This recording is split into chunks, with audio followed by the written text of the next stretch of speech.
हमारा देश गांवों में रचा बसा देश है।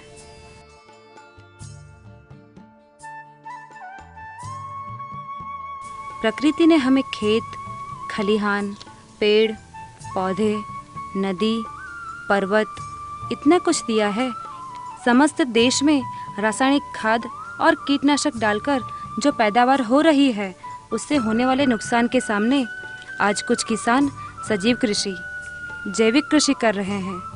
उनमें से एक है गुजरात राज्य के सूरत जिले के तहसील ओलपाड़ के भट गांव से किसान मित्र रामचंद्र भाई पटेल।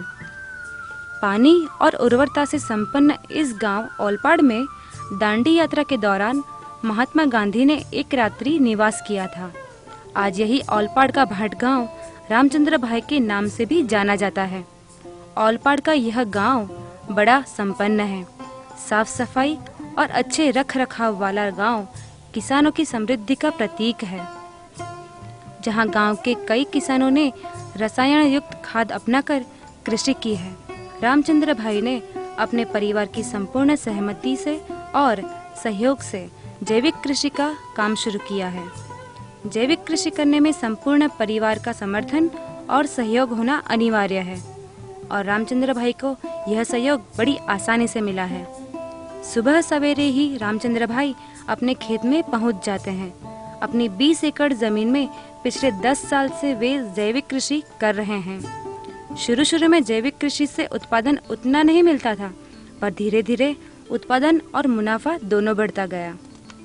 अपने खेत में गाय और भैंस के गोबर को खाद में परिवर्तित कर उसी का उपयोग करने से उनके खेत की उर्वरता बढ़ी है।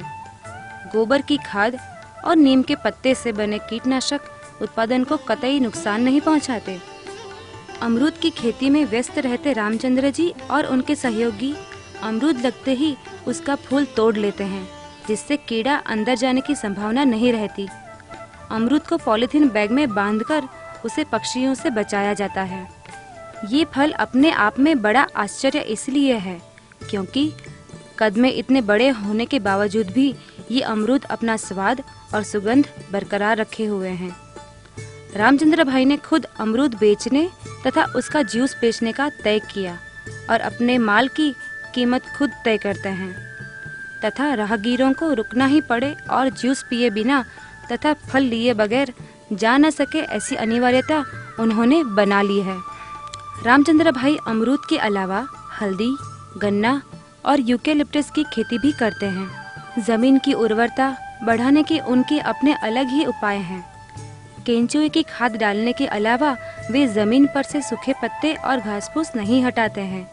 उनका कहना है कि घास फूस और पत्ते जमीन को ढके रहे, उससे जमीन गर्म नहीं होती है और पोषक तत्वों का नाश नहीं होता।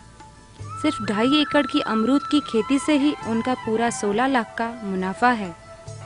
अपने अमरूद अपने दाम और अपनी शर्तों से बेचने वाले रामचंद्र भाई से चलो कुछ बात करते हैं। गांव से एसटी बस करके भास्कर भाई सावे का जो कल्पवृक्ष फार्म है वो देखने के लिए गए थे। उसी टाइम से हमने तय किया कि सजीव खेती हमारे को करने की है। लेकिन हम संयुक्त कुटुंब में रहते थे तो घर वाले दूसरे जो भैया थे उसको वो इनकम कम लगती थी, क्योंकि उसी टाइम हम मार्केटिंग डायरेक्ट मार्केटिंग नहीं करते थे। जो गन्ना पकाते थे या धान पकाते थे, चना पकाते, वो सब मार्केट में वैसे ही बिक्री कर लेते थे। इसी टाइम ज़्यादा रेट नहीं मिलता था। लेकिन ये जामफल के हम डायरेक्ट मार्केटिंग करते तो उससे जो मार्केट बेचने से जो पैसा मिलता है उससे दुगना पैसा मिल जाता है। इसीलिए ने सजीव खेती करिए छे तो जमीन पोची ने सारी रहे छे।